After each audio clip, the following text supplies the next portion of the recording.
Hai adik-adik, kembali lagi dengan Kak Rina di online class 101. Kali ini kita akan belajar kelas 6 tema 5, subtema 1, kerja keras berbuah kesuksesan. Di pembelajaran 2 kita akan belajar matematika, PPKN, dan SBDP di halaman 15 sampai dengan 24. Nah, adik-adik untuk melihat video lain bisa klik di kanan atas videonya. Nanti akan ada rekomendasi playlist dan juga pembelajaran lain, tapi sesuai judul ya. Kalau mau lihat yang lebih lengkap, adik-adik bisa klik di kolom deskripsi. Nanti akan ada daftar playlistnya. Misalnya adik-adik mau lihat semua tema di kelas 5, berarti pilih yang ini.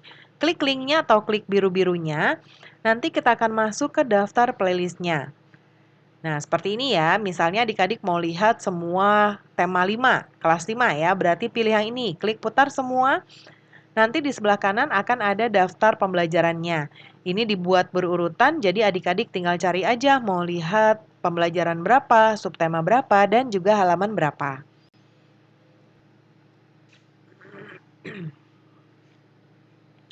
Nah, di pembelajaran 2 ini ada Udin ya, katanya. Dalam pameran negara-negara ASEAN, banyak sekali produk dari berbagai negara yang diperkenalkan. Produk tersebut dikemas dengan cara menarik. Nah, di pameran budaya ASEAN yang mereka kunjungi, Udin dan teman-teman mengamati beragam bentuk negara-negara, beragam produk negara ASEAN yang dikemas dalam berbagai bentuk sebagai berikut ya. Contohnya bentuk seperti ini. Ya, kemasannya kubus. Lalu ada juga yang balok, ada juga yang prisma segitiga nih. Adik-adik pasti pernah lihat coklat yang modelnya seperti ini ya. Kemudian ada juga berbentuk tabung, bola, limas, dan juga kerucut. Nah, adik-adik pernah kan pasti ngelihat mungkin satu atau dua yang dari sini atau lebih. Nah, sekarang diskusikan pernah lihat di mana ya adik-adik ya.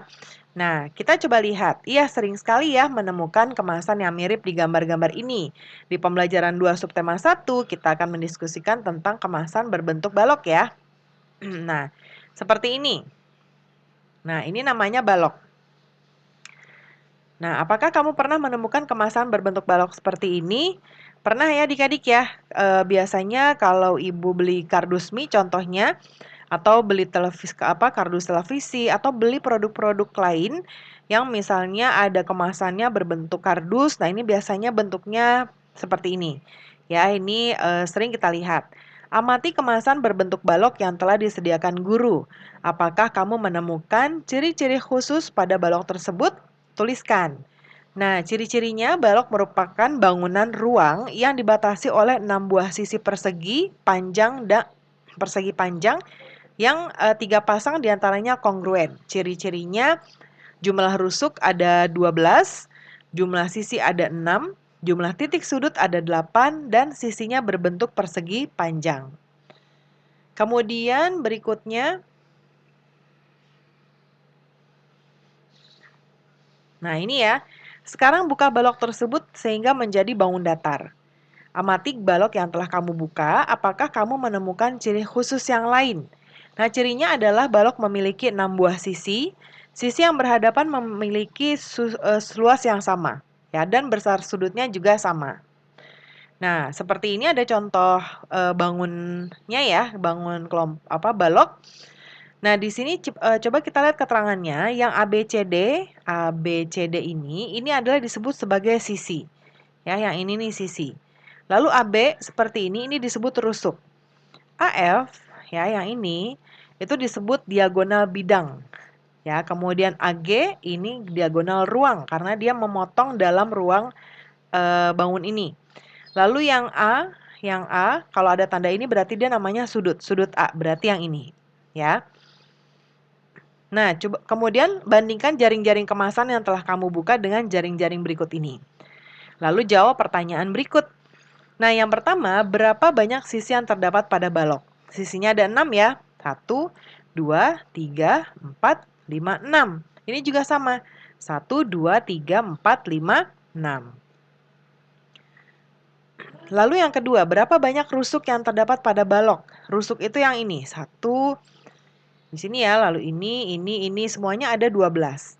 Berapa banyak titik sudut? Titik sudut yang ini. Ini ya, ada 8.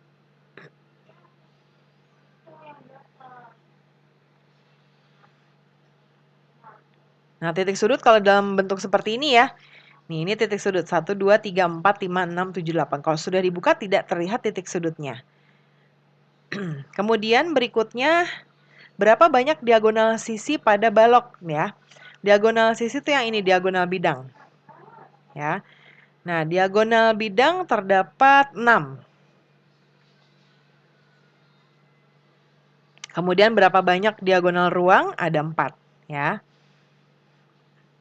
Kemudian selanjutnya, isilah diagram Freyer tentang balok berikut ini. Karina sudah buatkan ya. Nah, balok contohnya adalah kardus, radio, kotak pensil, lemari. Bukan contohnya adalah topi, jam dinding karena jam dinding itu bulat, bola juga bundar ya. Cangkir. Kemudian ciri-cirinya adalah memiliki 6 sisi, 12 rusuk, 8 titik sudut, 12 diagonal sisi, dan 4 diagonal ruang. Nah, ini coba Karina lihat. Yang ini diagonal sisinya, nah Karina ralat ya adik-adik ya. Ini 12 ya. Ya. Kemudian balok adalah bangunan ruang atau bangun ruang yang dibatasi oleh 6 buah sisi persegi panjang yang 3 pasang diantaranya kongruen. Nah, kemudian ada Udin ya di sini memegang ini namanya reklame untuk mempromosikan berbagai negara. Nah, ini ada contoh reklame lain. Coba amati reklame di atas ya.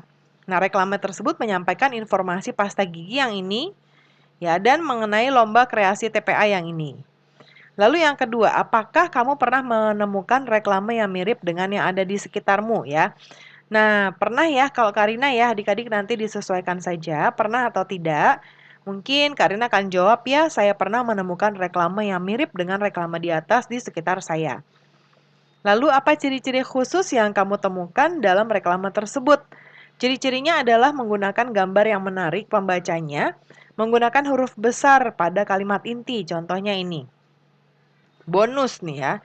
Ikuti lomba. Nah, kemudian menggunakan warna pada gambarnya, menggunakan kata-kata menarik untuk membujuk pembacanya. Lalu pertanyaan berikutnya, apa ciri-ciri khusus? Oh, bukan yang ini ya. Nah, yang ini. Apa tujuan dari masing-masing reklame? Tujuannya adalah untuk, kalau yang Puskurden, ini adalah untuk mempromosikan pasta gigi dengan merek Puskurden. Ya, ini kemudian tujuan dari selebaran lomba kreasi TPA adalah memberikan informasi mengenai lomba kreasi TPA yang diadakan di hari Minggu 14 Maret 2017. Lalu terakhir tulislah kesimpulanmu tentang reklame. Reklame adalah alat untuk memberikan informasi, menawarkan, atau menawarkan sesuatu dengan menggunakan gambar dan kata-kata yang menarik agar para pembacanya tertarik untuk membeli atau mengikuti acara tersebut. Nah, ini ya, ada lagi di sini reklame adalah alat untuk menawarkan, mempromosikan, memperkenalkan barang-barang, hasil produksi atau jasa kepada masyarakat dengan menggunakan gambar dan kata-kata menarik. Tujuannya adalah agar suatu produk dapat dikenal oleh masyarakat dan masyarakat memiliki keinginan untuk membelinya. Contohnya adalah reklame berupa poster, spanduk, brosur, selebaran, logo, baliho, dan embalase. Ya. Nah, kemudian kita coba lihat, baca kembali teks tentang pengalaman belajar di negara-negara ASEAN. Apakah kamu menemukan keberagaman ekonomi, usaha dalam teks tersebut? Nah, tuliskan jawabmu beserta penjelasannya. Nah, ada ya adik-adik diantaranya pengrajin jaket kulit dari Indonesia, pengusaha kuliner manisan buah dari Thailand, pengusaha dengan produk penyeduh kopi ya dari Vietnam, lalu pengembang aplikasi bertemakan agribisnis untuk memajukan petani, lalu pedagang makanan khas daerah, dan pengrajin serta seniman wayang asik dari Brunei Darussalam. Lalu, apakah kamu juga menemukan keberagaman ekonomi atau usaha di sekitarmu? Ya, saya menemukan ya. Yang pertama ada usaha ekstraktif, yaitu jenis usaha yang mengambil serta memanfaatkan secara langsung kekayaan yang ada di alam. Contohnya nelayan, dia langsung mengambil ikan dari alam. Ada juga pertanian, perkebunan, dan peternakan. Ya, di tempat saya banyak yang bekerja menjadi petani padi, peternak ayam, dan ada pula Ini dan ada pula ya, dan ada pula yang bekerja di perkebunan buah. Lalu bagaimana pendapatmu tentang keberagaman? Nah, ini yang ini ya. Nih, bagaimana pendapatmu tentang keberagaman usaha yang ada di sekitarmu?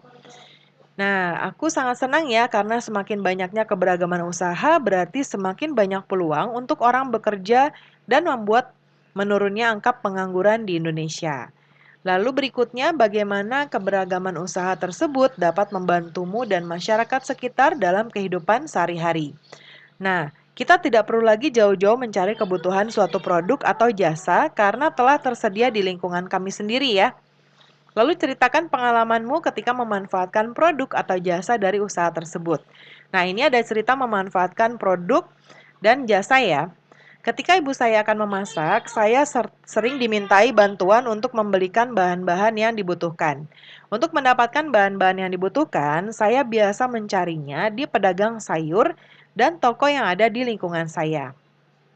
Namun, ketika ibu saya tidak sempat memasak, saya biasanya membeli di warung dekat rumah saya. Pernah suatu ketika, televisi saya mati secara tiba-tiba. Karena keluarga saya tidak ada yang paham tentang barang elektronik, saya dan kakak saya membawanya ke tukang servis elektronik yang berada 200 meter dari rumah saya. Setelah 2 hari, televisi berhasil diperbaiki. Tukang servis itu memberi harga murah karena dia adalah teman dekat kakak saya. Dari semua cerita di atas, saya merasa bersyukur tinggal di lingkungan yang memiliki keragaman usaha yang bisa saya manfaatkan. Nah, pembelajaran kita sudah selesai ya adik-adik. Terima kasih sudah menonton sampai akhir. Mohon dimaafkan apabila ada kesalahan dalam perkataan maupun dalam materi yang diberikan. Sampai jumpa di pembelajaran berikutnya.